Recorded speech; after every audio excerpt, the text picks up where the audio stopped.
Olá, pessoal, e vamos a mais um podcast Glione, porque pensar dói, mas a alienação dói muito mais. Quando alguém escuta a palavra socialismo, a mente ocidental vai automaticamente para um lugar específico. União Soviética, China, Bandeira Vermelha, Marx e Lenin, Revolução Proletária, internacionalismo operário, materialismo histórico, ateísmo de Estado. Mas então surgem outras imagens. Nasser, no Egito, nacionalizando o Canal de Suez, na cara do imperialismo britânico e francês. Saddam Hussein, no Iraque, com o partido Ba'ath, estatizando o petróleo. Assad, na Síria, construindo o Estado laico e fortemente centralizado.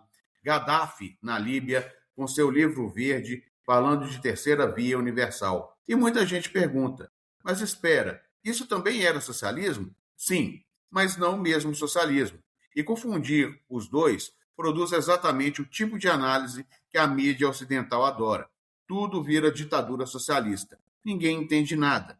E quem não entende história, repete propaganda. Aqui no podcast Glione, vamos fazer o que a mídia mainstream não faz. Vamos distinguir, aprofundar, vamos entender as duas tradições e sua especificidade, história, teórica e material. Com Marx, Lenin, Gramsci e Rosa Luxemburgo de um lado, com Michel Aflaq, Nasser, Zaki al-Arsuzi, Saad al-Russi e Gaddafi no outro. Com todos os acadêmicos que estudaram essas tradições com o rigor que elas merecem. Bora entender. Começamos onde tudo começa. Karl Marx e Friedrich Engels, no Manifesto do Partido Comunista de 1848, formularam o diagnóstico mais influente da modernidade capitalista. A história de todas as sociedades até hoje é a história da luta de classes. Essa frase não é retórica, é programa, é método, é ontologia política. A sociedade capitalista divide-se fundamentalmente entre burguesia, que detém os meios de produção, e proletariado, que só possui sua força de trabalho para vender. O lucro, Marx demonstrou no Capital, não nasce do talento ou da inteligência do empresário, nasce da mais-valia, da diferença entre o valor que o trabalhador produz e o salário que recebe. É trabalho não pago, é extração, é exploração organizada juridicamente. A solução, portanto, não é reformar o capitalismo, é superá-lo. Lenin, em O Estado e a Revolução, aprofundou a análise. O Estado capitalista não é neutro, é instrumento de classe da burguesia. Para transformar a sociedade, a classe trabalhadora precisa tomar o Estado, destruir o seu aparato de dominação burguês e construir a ditadura do proletariado como forma de transição para o socialismo. Ditadura não no sentido vulgar, mas no sentido preciso de qual classe detém o poder político efetivo.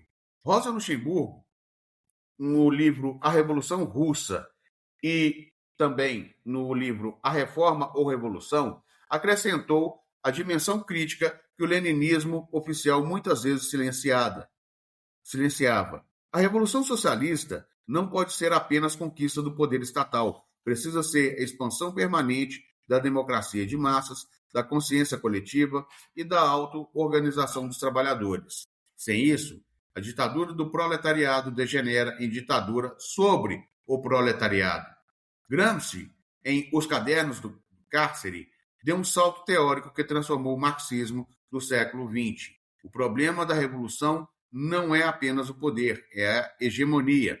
A burguesia não governa só pela coerção, governa pelo consenso, pela produção da ideologia, da cultura, do senso comum que faz a dominação parecer natural. A Revolução Socialista precisa construir hegemonia alternativa antes, durante e depois da tomada de poder. George Lukács, em A História e Consciência de Classes, formulou o conceito de reificação. O capitalismo transforma relações humanas em relações entre coisas, e o proletariado, ao tomar consciência dessa reificação, é o único sujeito histórico capaz de superar a totalidade do sistema. E há outras características fundamentais que distinguem o marxismo clássico de qualquer outro socialismo, o internacionalismo. Marx foi explícito ao dizer que os trabalhadores não têm pátria. A revolução não pode ser nacional, tem que ser mundial, porque o capital é mundial. A solidariedade de classe atravessa fronteiras.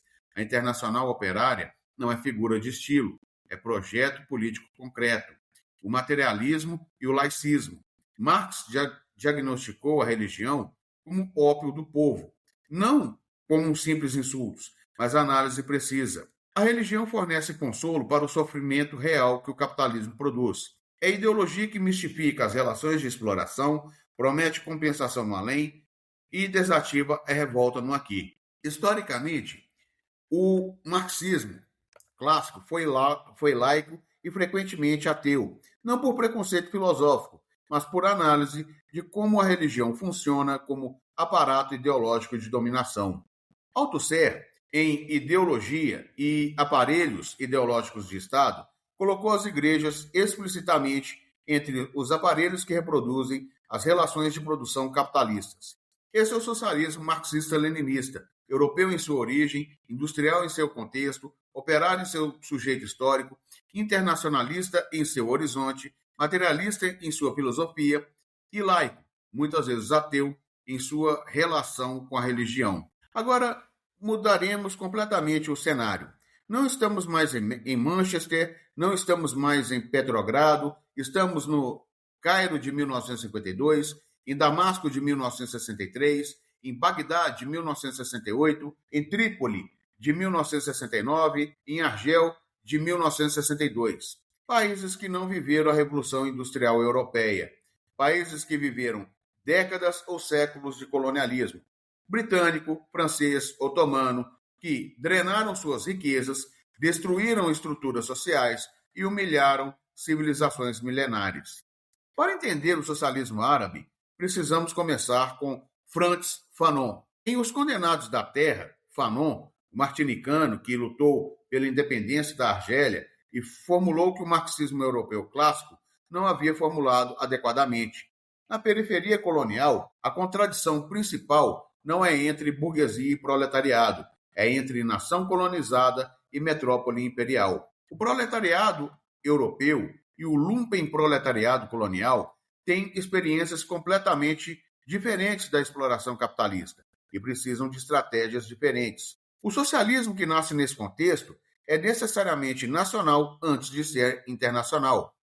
Eduard Said, em Orientalismo, acrescentou a dimensão cultural. O Ocidente construiu o Oriente como inferior, atrasado, irracional, e esse discurso não é apenas acadêmico, é instrumento de dominação que legitima o colonialismo.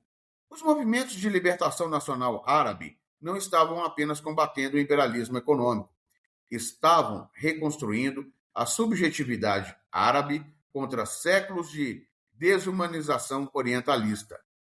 Sati al-Husr, nascido em 1880 e o teórico mais sistemático do pan-arabismo, desenvolveu a ideia de que a nação árabe precede qualquer divisão religiosa ou social. Influenciado por Fichte e pelo romantismo alemão, al-Husri argumentava que a língua árabe era o fundamento da unidade nacional. Todos que falam árabe como língua materna são árabes, independente de religião, classe ou origem geográfica. Isso já é radicalmente diferente do marxismo. Unidade não é a classe, é a nação linguístico-cultural. Michel Aflaq, nascido em 1910 em Damasco, de família cristã ortodoxa, formado na Sorbonne, é o teórico mais importante do socialismo árabe no sentido estrito. Fundou com Salah ad-Din al-Bitar o partido Ba'ath, o Partido da Ressurreição, em 1947. O programa do Ba'ath se resumia em 3 palavras: unidade, liberdade e socialismo. Mas a ordem importa. Primeiro a unidade árabe, depois a liberdade do imperialismo, depois o socialismo.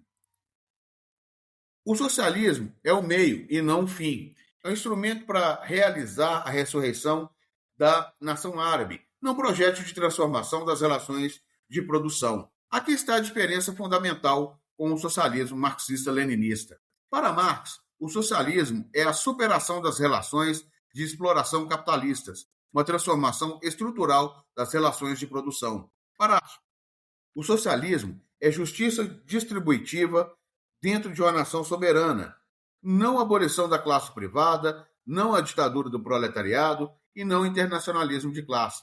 A FLAC rejeitava explicitamente o materialismo marxista. Para ele, o socialismo árabe precisava ter base espiritual, conectada à alma da nação árabe que se expressou historicamente no Islã. Texto fundamental, a FLAC escreveu que o Islã não é apenas religião, é a maior criação do gênio árabe, a expressão mais profunda do caráter nacional árabe. Mesmo sendo cristã, a FLAC viu o Islã como fundamento civilizacional da arabidade. Isso é estruturalmente incompatível com o materialismo histórico.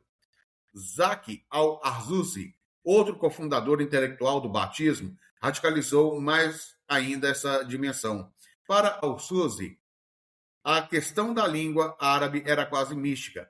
O árabe não era apenas um idioma, era a expressão de uma forma de ser no mundo que é superior ao individualismo ocidental. O arabismo de al-Arzuzi tem tonalidades de romantismo, folkish, que os pesquisadores chamavam como problemáticas, ou mais conhecido como romantismo popular. As aproximações com o nacionalismo étnico que o baatismo praticou em versões extremas de Saddam e Hafez al-Assad.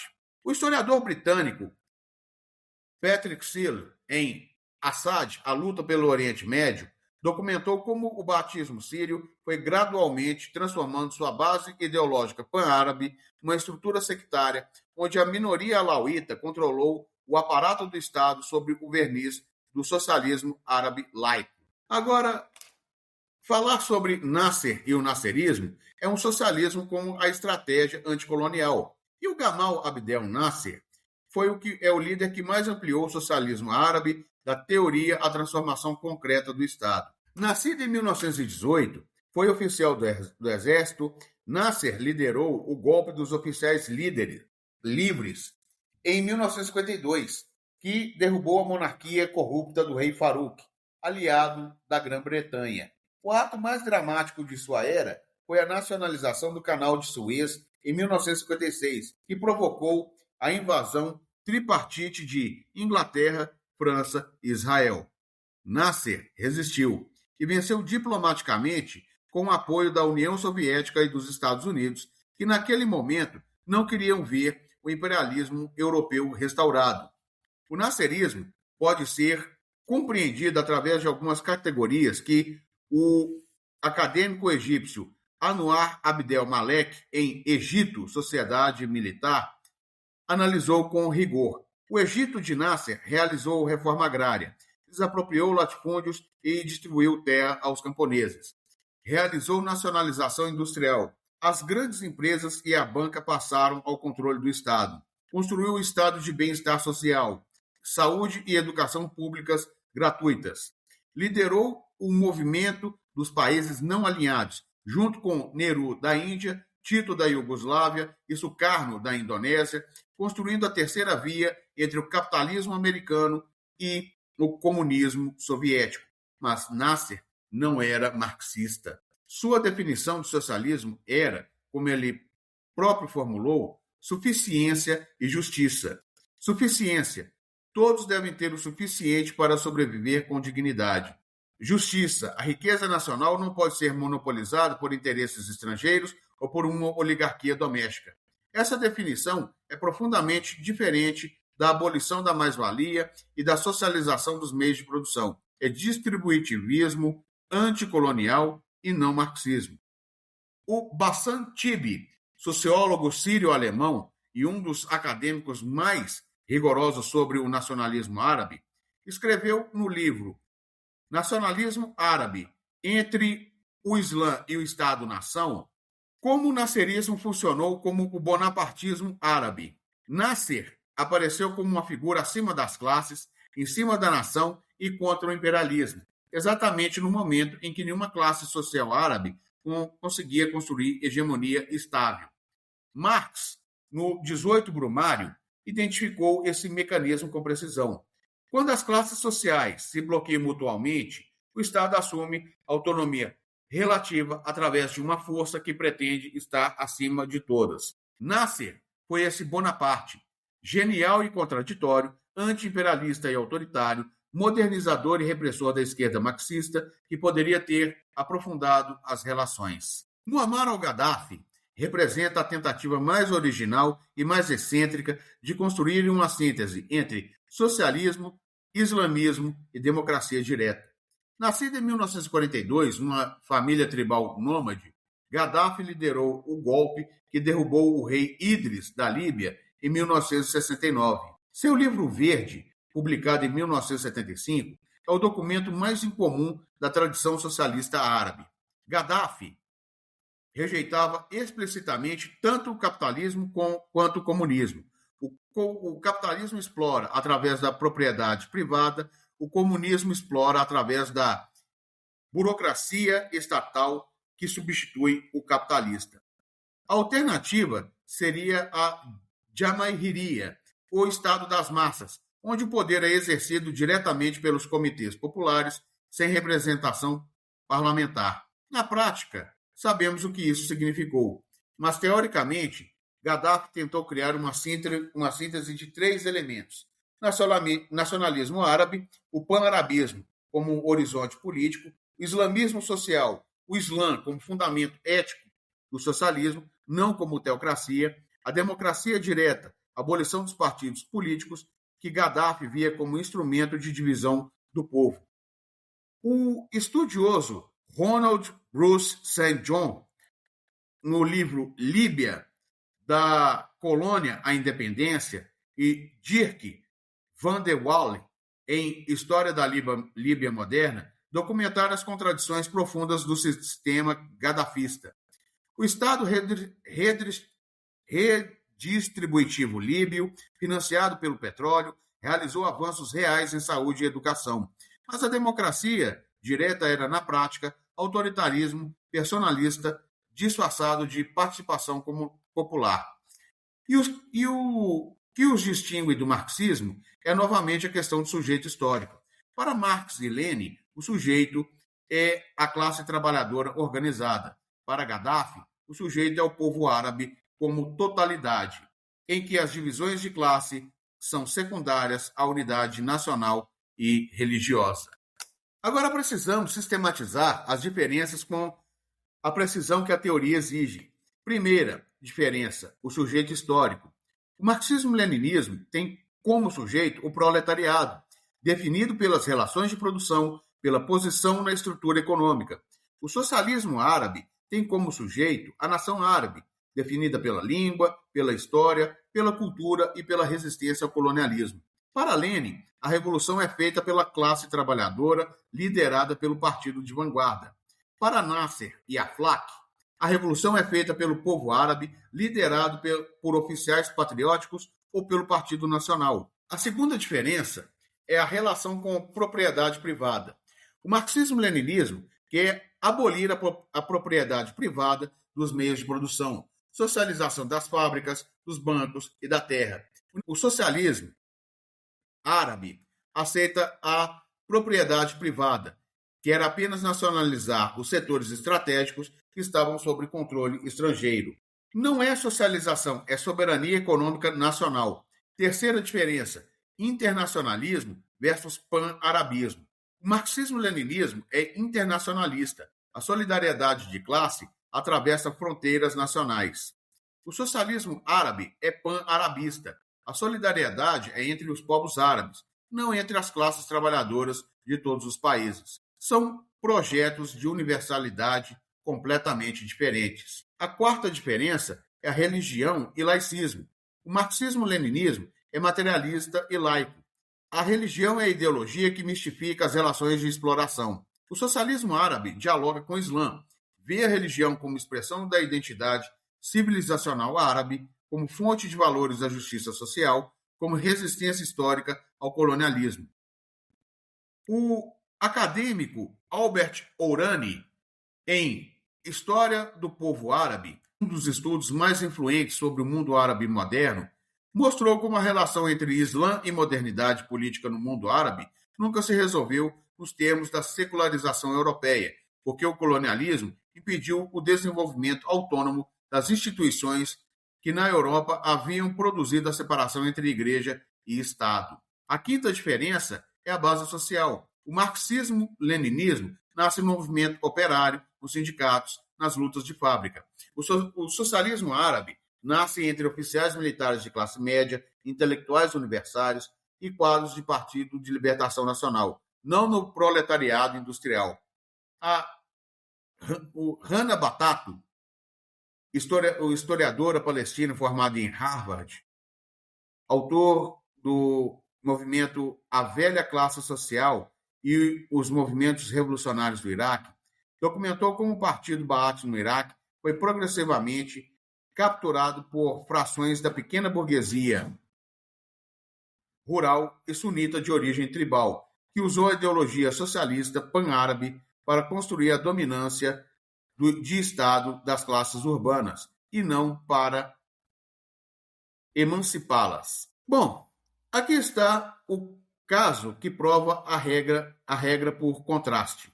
A República Democrática Popular do Iêmen, ou Iêmen do Sul, foi o único Estado árabe que adotou formalmente o marxismo-leninismo como ideologia oficial. Criado em 1967, com a independência do colonialismo britânico, o Iêmen do Sul, sob a Frente de Libertação Nacional e depois sobre o Partido Socialista Iemenita, construiu um Estado de partido único baseado explicitamente no Partido Soviético. Reforma agrária coletivista, socialização dos meios de produção, ateísmo de Estado, aliança estreita com a União Soviética e Cuba. O pesquisador Fred Halliday, em A Arábia Sem Sultões, documentou como a experiência iemenita do Sul como a tentativa mais séria do mundo árabe de construir socialismo de base marxista-leninista genuína e documentou as suas contradições. Conflitos internos no partido, dependência econômica da União Soviética, repressão política, reunificação forçada com o Iêmen do Norte em 1990, que na prática significou o fim do projeto socialista. A comparação com os estados baatistas é instrutiva. O Iêmen do Sul foi radicalmente transformador nas relações de propriedade, mas também mais frágil e mais dependente do apoio soviético. Os estados baatistas foram mais duráveis. Por quê? Construíram coalizões de classe mais amplas, aceitando a propriedade privada e o comércio como instrumentos de soberania nacional. E por que todas essas experiências entraram em colapsos? A mídia ocidental tem uma resposta simples. Eram ditaduras socialistas ineficientes que fracassaram porque o socialismo não funciona. Essa resposta é pura propaganda. A realidade é mais complexa e mais violenta. O Iraque de Saddam Hussein foi destruído por 2 guerras americanas, 12 anos de sanções que mataram 500 mil de crianças por desnutrição, documentados pelo próprio Unicef, e uma invasão que violou o direito internacional e criou o caos que produziu o grupo terrorista Estado Islâmico. A Líbia de Gaddafi foi destruída pela intervenção da OTAN em 2011, que transformou o país mais desenvolvido da África, com o maior IDH humano do continente, num Estado falido e dividido por milícias. A Síria entrou em guerra civil, alimentadas por décadas de intervenção externa, com financiamento do Golfo, armamentos ocidentais e operações da CIA, que o jornalista Seymour Hersh documentou com precisão perturbadora. O Egito viu Nasser sucedido por Saddam, que inverteu as conquistas do nasserismo com a Intifada, a abertura econômica neoliberal dos anos 1970, reintegrando o Egito à órbita americana e vendendo o projeto de soberania nacional por tratado de paz com Israel e ajuda militar americana. Atílio Boron, em América Latina na Geopolítica do Imperialismo, mostrou que esse padrão, o projeto soberano destruído por intervenção externa direta ou indireta, não é acidente, é método imperial. Os projetos de soberania no sul global raramente morrem sozinhos, são assassinados de forma cruel. Então vamos fechar com a clareza que esse debate histórico exige. O socialismo marxista-leninista e o socialismo árabe são 2 tradições distintas que compartilham o anticolonialismo e o antiimperialismo, mas divergem no projeto político-ideológico. No sujeito histórico, seja ele na classe ou nação, na relação com a propriedade, abolição ou soberania, no horizonte político, internacionalismo ou pan-arabismo, na relação com a religião, o laicismo material ou síntese islâmica, na base social, movimento operário ou oficiais e intelectuais pequeno-burgueses, Marx nos ensinou como acontece a luta de classes. Lenin nos deu um método para analisar o imperialismo como sistema mundial. Gramsci nos deu um método para analisar a hegemonia e a construção do consenso. Rosa Luxemburgo nos deu a crítica à revolução sem democracia de massas. Fanon nos deu um método para analisar o colonialismo como estrutura de subjetividade. Said nos deu um método para analisar o orientalismo como instrumento de dominação. A Flack tentou construir uma teoria do socialismo como ressurreição espiritual da nação árabe. Nasser tentou construir um Estado soberano anticolonial como o bonapartismo progressista. Gaddafi tentou construir uma síntese entre Islã, socialismo e democracia direta que, na prática, reproduziu o autoritarismo que pretendia superar. Rana Batato, Albert Ourani, Bassam Tibi, Anwar Abdel Malek, Patrick Silo documentaram que as contradições e os limites de cada experiência com o rigor que a história merece.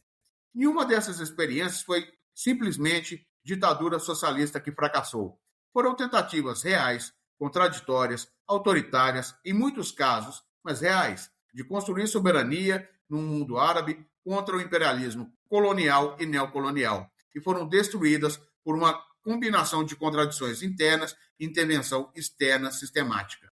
A pergunta que essas experiências deixaram sem resposta continua viva. É possível soberania real no sul global sem enfrentar o imperialismo? É possível enfrentar o imperialismo sem transformação radical das relações sociais internas? É possível transformação radical interna sem democracia de massas? São as perguntas mais difíceis da política do século XX e continuam sendo as perguntas mais difíceis do século XXI. E como sempre dizemos no podcast Glione, pensar dói, mas a alienação dói muito mais. Até o próximo podcast Glione.